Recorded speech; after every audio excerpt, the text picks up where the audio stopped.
And now we're going to build on that foundation to create a more peaceful and prosperous future for the entire region. A lot of things are happening in the Middle East. People have been talking about that so much lately with everything going on with Ukraine and Russia. But a lot of things are happening in the Middle East. It's a rough neighborhood, actually. I'm also working tirelessly to end the savage conflict in Ukraine. Millions of Ukrainians and Russians have been needlessly killed or wounded in this horrific and brutal conflict with no end in sight. The United States has sent hundreds of billions of dollars to support Ukraine's defense with no security, with no anything.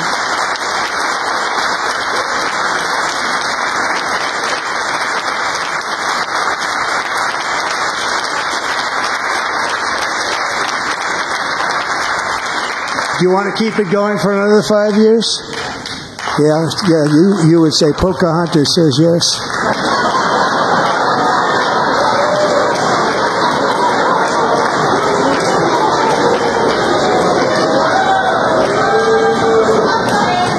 $2,000 people are being killed every single week. More than that. They're Russian young people. They're Ukrainian young people. They're not Americans. But I want it to stop. Meanwhile, Europe has sadly spent more money buying Russian oil and gas than they have spent on defending Ukraine, by far. Think of that. They've spent more buying Russian oil and gas than they have defending. And we've spent perhaps $350 billion, like taking candy from a baby. That's what happened. And they've spent $100 million. What a difference that is. And we have an ocean separating us, and they don't. But we're getting along very well with them, and lots of good things are happening. Biden has authorized more money in this fight than Europe has spent, by billions and billions of dollars. It's hard to believe that they wouldn't have stopped it and said at some point, come on, let's equalize. You got to be equal to us. But that didn't happen.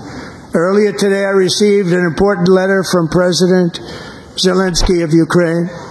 The letter reads, Ukraine is ready to come to the negotiating table as soon as possible to bring lasting peace closer.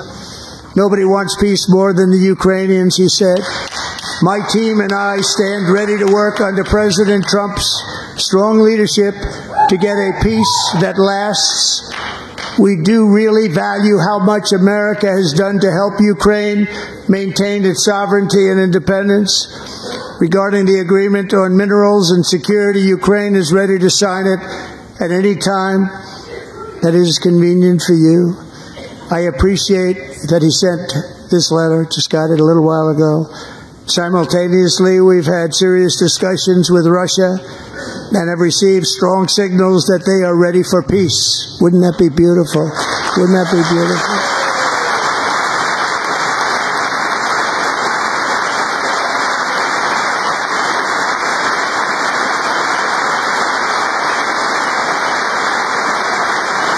Wouldn't that be beautiful?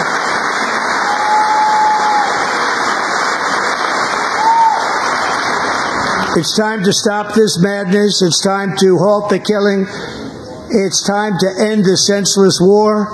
If you want to end wars, you have to talk to both sides. Nearly 4 years ago, amid rising tensions, a history teacher named Mark Fogel was detained in Russia and sentenced to 14 years in a penal colony. Rough stuff. The previous administration barely lifted a finger to help him. They knew he was innocent, but they had no idea where to begin. But last summer, I promised his 95-year-old mother, Malphine, that we would bring her boy safely back home. After 22 days in office, I did just that, and they are here tonight.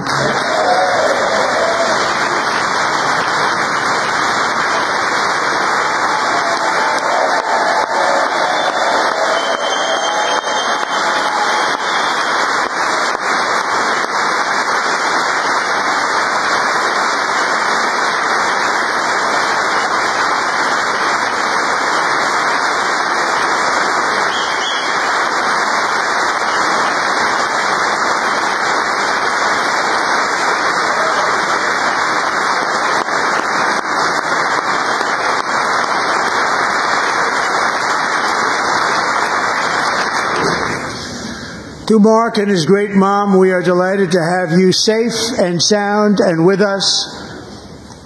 As fate would have it, Mark Fogel was born in a small rural town in Butler, Pennsylvania. Have you heard of it?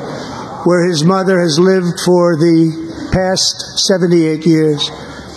I just happened to go there last July 13th for a rally. That was not pleasant. And that is where I met his beautiful mom right before I walked onto that stage. And I told her I would not forget what she said about her son. And I never did I? Never forgot. Less than 10 minutes later, at that same rally, gunfire rang out, and a sick and deranged assassin unloaded 8 bullets from his sniper's perch into a crowd of many thousands of people. My life was saved by a fraction of an inch, but some were not so lucky. Corey Comparator was a firefighter, a veteran, a Christian, a husband, a devoted father, and above all, a protector. When the sound of gunshots pierced the air, it was a horrible sound. Corey knew instantly what it was and what to do. He threw himself on top of his wife and daughters and shielded them from the bullets with his own body. Corey was hit really hard. You know the story from there. He sacrificed his life to save theirs. 2 others, very fine people, were also seriously hit. But thankfully, with the help of 2 great country doctors, we thought they were gone and they were saved. So those doctors had great talent. We're joined by Corey's wife, Helen, who was his high school sweetheart, and their 2 beloved daughters, Allison and Kaylee. Thank you.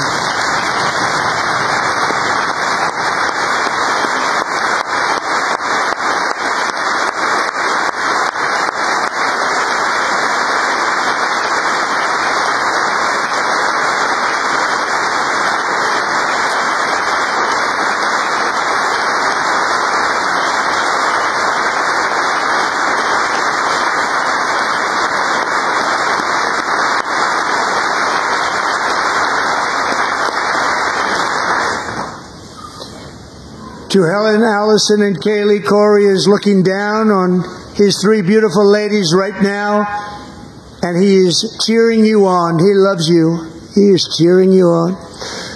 Corey was taken from us much too soon, but his destiny was to leave us all with a shining example of the selfless devotion of a true American patriot. It was love like Corey's that built our country, and it's love like Corey's that is going to make our country more majestic than ever before. I believe that my life was saved that day in Butler for a very good reason. I was saved by God to make America great again. I believe that. Thank you.